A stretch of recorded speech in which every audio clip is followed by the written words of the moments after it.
Ready or not, ladies and gentlemen, it's time for Inaros. This is a broken build. I hope DE doesn't nerf it. From zero to a god. I'm telling you, this guy become the mummy.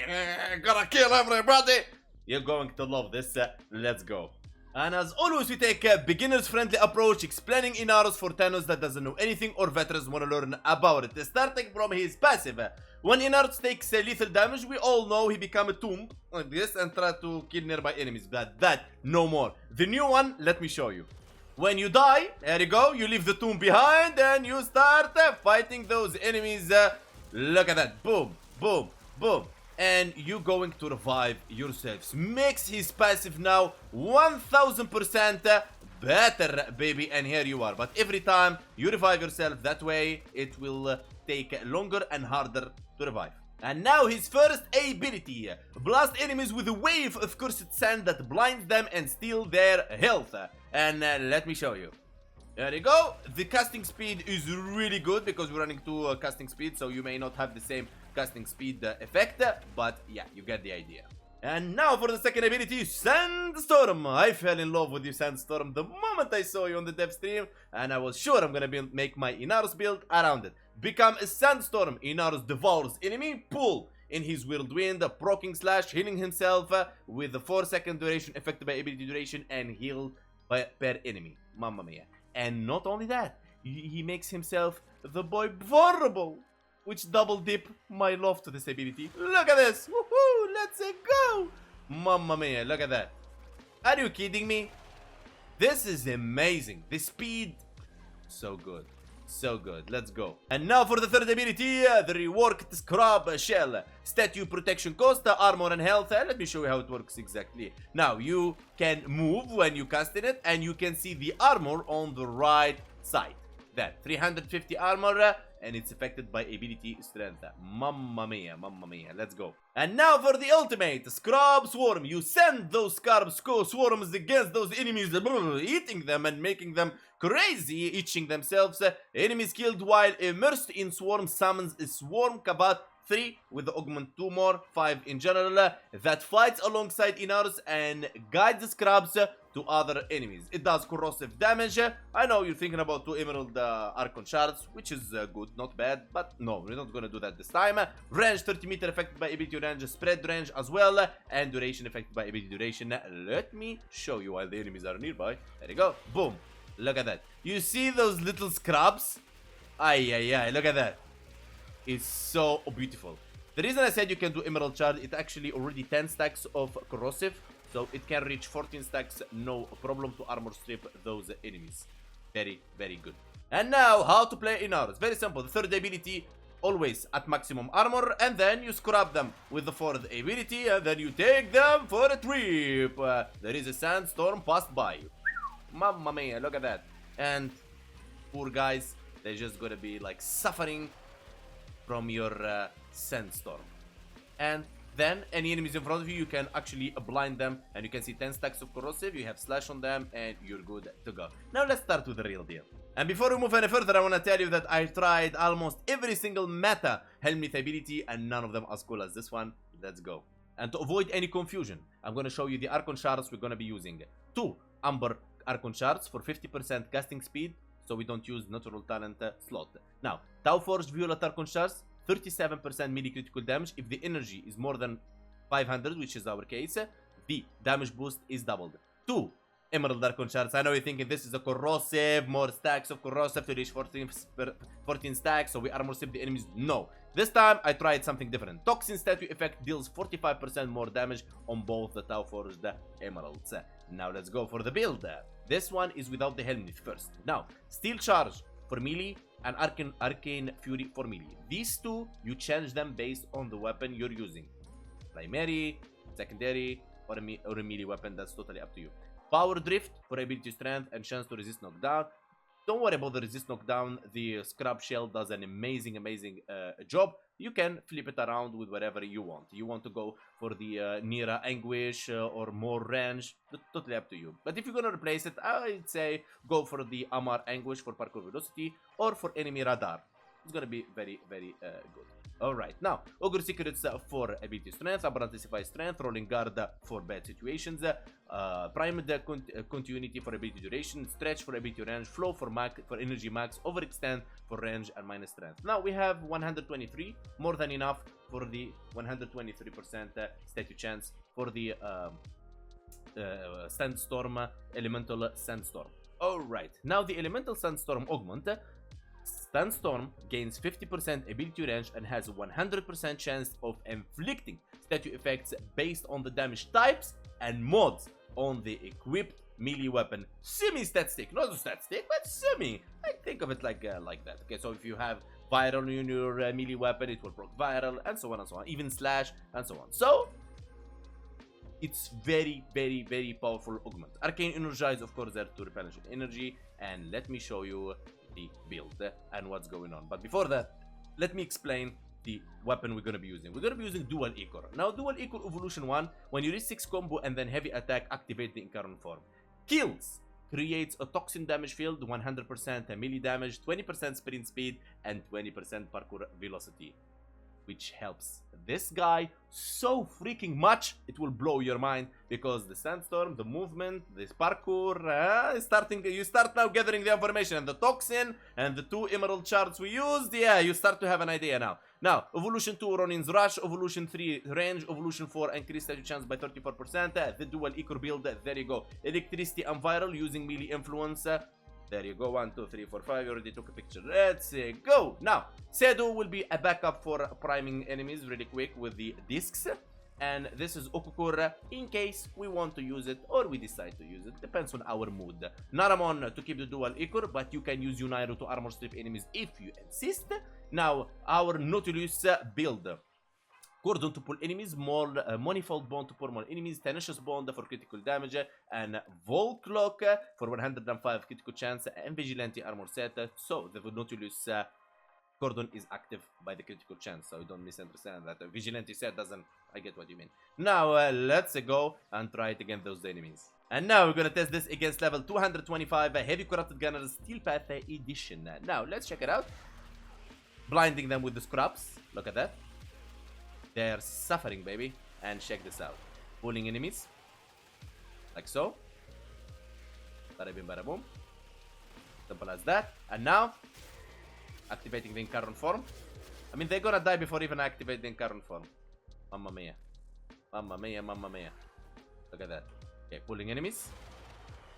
Like I showed you earlier, putting them down. Now you can put them down anytime you really want. Okay, now you start to have an idea. Now, because all the enemies are pulled under your feet, all of them pulled under your feet, the toxin field will be at the same location. All of it.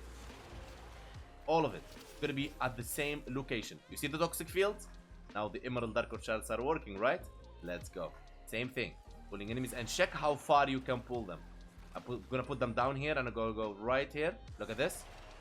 See the distance I'm pulling them from? That's why I'm using this high range. Boom, boom, boom. But there is a problem here. The problem here, if I release those enemies, let me put my armor at maximum. I want you to see the problem like in a live action. So you understand how we're going to fix it with the helminth ability. Alright. Full HP. Right, here we go. Summoning those enemies, but this time I will unpause them. Okay, here we go. Check this out. Pulling enemies in the air and then letting them go. You see, when they are down like this and you're fighting them, right? They're going to stand and there is enemies will be around the map that you didn't pull. And they're going to be Eximos units. And there are going to be a lot of stuff, right? That's around. They're going to be hitting you when you're busy fighting these enemies. Correct? Correct. So when you are in this stance, you are vulnerable and you can die, like so. I know you can revive yourself, but we don't want that. I want you to stay alive and fight and do all the amazing stuff that Inaros does right now, without enemies from shelves, without enemies from distance, without Eximos units killing you, without anything like disturbing nullifiers and so on. Because in case you don't know, let me summon for you some nullifiers. There you go. Boom, boom, boom, boom, boom. I want you to see this problem so you know how we fix it. You see this? How are you gonna handle this? You're dead. You see? You are dead. Okay? So let me revive you myself, hitting those Eximus units. Boom, boom, boom, boom, boom. Okay, revived myself. Now what you want to do? To blind them? You can. You wanna run like this? There you go. A lot of Thanos doesn't have enough imagination when they make builds on what they're going against, and that's why I exist. To give you the maximum imagination that you missed on making a build. So always, always, always think ahead and not like pushing for maximum power when you can die without enjoying the frame. Alright, let's kill those enemies and restart on heavy corrupted gunners. So, here we go. And now this will lead us to the helminth ability. And the helminth ability we're gonna be using, the broken sad boy, we're gonna be using the quiver, baby. Quiver is a Vara helminth ability and it's gonna make you invisible. And because we're running 235 range, it scales so good with the sandstorm range, so you're gonna be inside there. So, you know earlier the problem, that's the why, and this is the what we're gonna be using. So let me show you how this exactly works. Alright, summoning those enemies. Okay. Now I need them to be not paused. I need them unpaused. Okay, here we are. Now you see all those enemies like running, they don't know what's going on, right? You see this? Okay. So what you're gonna do? Hit them with the fourth ability and bring them inside the invisibility field. Okay. So now we bring them inside the invisibility field. Now we're gonna kill them and create toxin field after the incarnate form gets active. Bring them in. Boom, boom, boom. And keep your quiver always. I mean, they're dead. They're actually dead. So what I'm trying to say here is that when you are invisible and you bring those enemies inside your invisibility field and create a toxin field inside your invisibility field, like this green one you're seeing right here, the enemies doesn't have a chance. So let me show you on Steel Path how this exactly works. And here we are on Steel Path. Now you would imagine that you will be standing still, using your sandstorm and killing all the enemies camping. Yes, against maybe Grunir, maybe some infested until the toxin overwhelm you. But against the corrupted and the corpus, that will be a nightmare for you. Trust me, I've been benchmarking this build before I release it for a while now. Alright, so how you play it exactly for the maximum potential of this broken build. You just do as follow. You just cast the quiver where you want, okay, like so. And then you run around and you bring in all the enemies you want back to your camping location and you just kill them. Oh, hello, Acolyte. We just jump to the Acolyte and cast the quiver. Boom, boom, boom, boom, boom. And we just kill them. Okay? Now, you need to keep an eye for a lot of bad enemies that will give you hard time. Like, for example, I see there is a nullifier there. So I roll guard and kill him. He's my priority number one. The Eximus units, like this one, the leash, is your nightmare as well. You don't have shield gate, my friend. You are a raw meat for those enemies. You want to be sure what are you doing and what enemies you are fighting. True, this build is really broken and really good, but remember, you're using Inaros. Okay, that's something you need to always remember. Alright, here we go. Running around, bringing enemies. The reason you do this, so you move away the aggro from your camping location. Okay, and you keep doing this over and over and over again. Don't stand still, because the way Warframe coding on enemies works, if they detect you in a location, all those enemies will start looking towards that position. One leash or one, let's say, bombarder will give you the nightmare of the day. Okay? And you repeat the same process, going back to your camping location. If your camping location quiver, you don't like it anymore, you just can switch the camping, or you can switch the whole area if you want to, and you can bring all those enemies with you, like so. Watch me. Okay, there we go. Moving all the way. And I want to start camping right here. Okay, simple. There you go. You bring those enemies, bada-boom, bada-boom. If you want to bring them towards a room, okay, oh my god, what a room! No, the fire was waiting for us. So you just stand still here, cast quiver, and then pull the enemies in. Still, leash and bombarders will give you hard time if you don't move, and you don't want that. So I highly recommend running around, bringing enemies back to where you want them, and then killing them. That's the best way to play this, or any Inaros build that you can come up with. Okay, if you are using a build and you are dying, that's why, because you are standing still. That's extract. And here we are on the end right now. I want to say this guy is really good, but he doesn't like nullifiers and exhumus units. They like very bad time for him. That's one thing you need to know. Also, responding to a couple of questions, one of them was, is he better than Revenant now? No, he's not even close better than Revenant, but the rework for him is really top notch. It could be better, but it's okay. I would say not a very bad rework. And Pablo was right, it's not as good as Hydroid, to be honest with you. Let me know in the comments below, always, how you like this build, and if you're going to try it, and if you're impressed by it. I know some of you expected different stuff.